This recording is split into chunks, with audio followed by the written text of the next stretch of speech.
नमस्कार, मैं मनीष स्वागत करता हूं आपको अपने इस यूट्यूब चैनल पे। दोस्तों, एक आरटीआई रिप्लाई आया है जो कि आपके एनआरए यानी कि नेशनल रिक्रूटमेंट एजेंसी से रिलेटेड है। उसके तमाम जो आपके क्वेरी हैं वो आपको निकल के सामने आ रही है कि क्या सिलेबस होगा, किस तरीके से एग्ज़ाम होगा, कब एग्ज़ाम होगा। उसके लिए आरटीआई लगाई गई थी, क्योंकि जो भी आपके इन फ्यूचर एग्ज़ाम होंगे वो आपके एनआरए ही लेगा, यानी कि आपका जो कॉमन एलिजिबिलिटी टेस्ट है उसके थ्रू एक कॉमन एलिजिबिलिटी टेस्ट होगा। उसके बाद डायरेक्ट आपके मेंस होंगे डिफरेंट सेक्टर के। अगर आप डिफेंस में हैं या एसएससी में जाना चाहते हैं या रेलवे में जाना चाहते हैं तो आपके एनआरए के द्वारा जो कॉमन एलिजिबिलिटी टेस्ट होगा सीईटी, उसके नंबर के आधार में ही मेंस होगा। तो उसके रिगार्डिंग ये आपका जो आरटीआई है वो आया है। तो चैनल पे नए हैं तो सब्सक्राइब जरूर कर दीजिएगा। देखिएगा, ये आपके इसी महीने का जो है वो आरटीआई का रिप्लाई है। देखिएगा, please refer to your online application dated 15/9/2023 को ये लगाया गया था। बियरिंग रजिस्ट्रेशन नंबर और such and such received by this CPIO under transfer from DOPNT on 21/9/2023 seeking information under the RTI act. The point wise information is furnished as under. क्या क्या पूछा गया था उसको यहाँ पे डिटेल में दिया गया है। Has the decision on date of NRA CET examination finalised by expert committee. देखिएगा, एक एक्सपर्ट कमेटी बैठाई गई थी ये एग्ज़ाम कंडक्ट कराने के लिए। तो क्या उसके जो कमेटी है वो बता दी है डिसीजन ऑन NRA डेट का, यानी कि जो आपका कब ये एग्ज़ाम कंडक्ट होगा, क्या वो डेट पता है? तो date of conduct of NRA CET is yet to finalise. अभी फाइनल नहीं हुआ है लेकिन फाइनल कर लिया जाएगा, यानी कि अभी फाइनल करना बाकी है कि कब आपका एग्ज़ाम होगा। Has the decision, second number में देखिएगा, had the decision on syllabus exam pattern has been finalised by expert committee. क्या वो सिलेबस जो है वो फाइनल कर लिया गया है? एग्ज़ाम पैटर्न कैसा होगा, किस तरह का पेपर आएगा?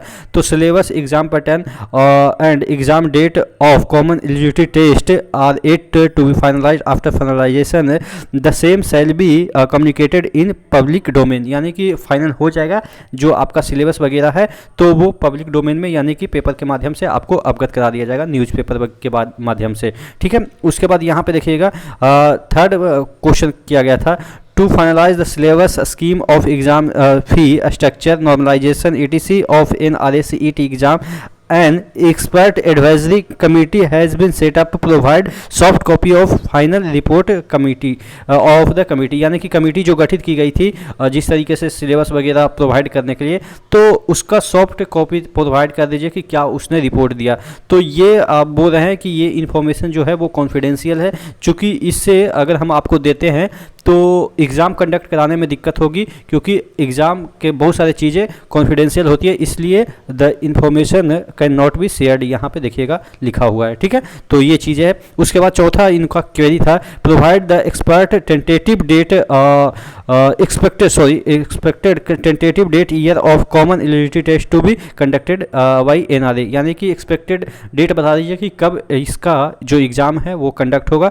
तो डेट यहाँ पे देखिएगा आंसर दिया गया है, the date of conduct of NRA CET as to finalise, यानी कि अभी तक फाइनल नहीं किया गया है। जैसे ही फाइनल किया जाएगा तो आपको डेट वगैरह भी पता चल जाएगा। उसके बाद इसमें पूछा गया है कि जो कमेटी है उनका डेजिग्नेशन क्या है और वो किस तरह के सैलरी ले रहे हैं। तो आप देखेंगे कि सैलरी जो चेयरमैन है इस कमेटी के वो लेवल 17 के सैलरी ले रहे हैं। उसके बाद सेक्रेटरी जो है वो लेवल 15 के हैं और उसके बाद डायरेक्टर जो है लेवल 13 के हैं। ठीक है, तो ये है। देखिए, अब NRA की हम बात कर लेते हैं। NRA कमेटी जो रिपोर्ट दी है वो हो सकता है कि आपका जो एग्जामिनेशन है उसके बाद एग्जामिनेशन कर रहे हैं, जो आपका लोकसभा इलेक्शन है उसके बाद ही चीज़ें लागू हो, क्योंकि अगर उससे पहले लागू करेंगे तो थोड़ा सा माहौल गर्म हो जाएगा और डिसफेवर आप कर सकते हैं। फेवर तो नहीं कर सकते, डिसफेवर, क्योंकि कोई भी नया चीज़ें इम्प्लीमेंट होती है तो वो सबसे पहले क्या होता है ना कि कौतूहल मचाती है और वो ज़्यादातर नुकसान ही देती है नए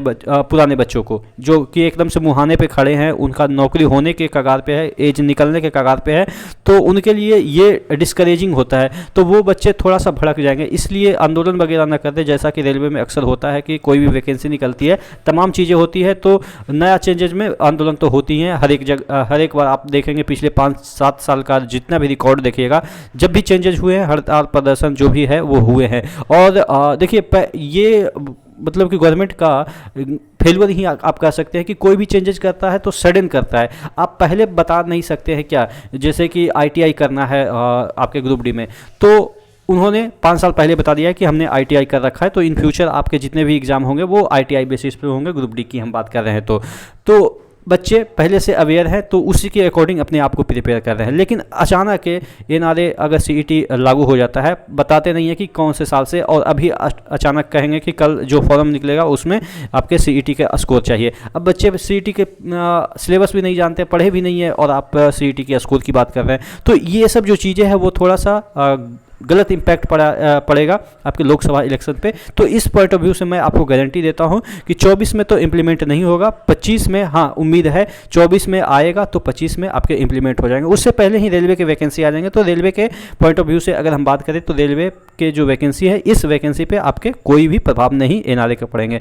आप क्या सोचते हैं नीचे कमेंट बॉक्स में कमेंट करके जरूर बताइएगा। नेक्स्ट वीडियो मिलते हैं, तब तक के लिए जय हिंद।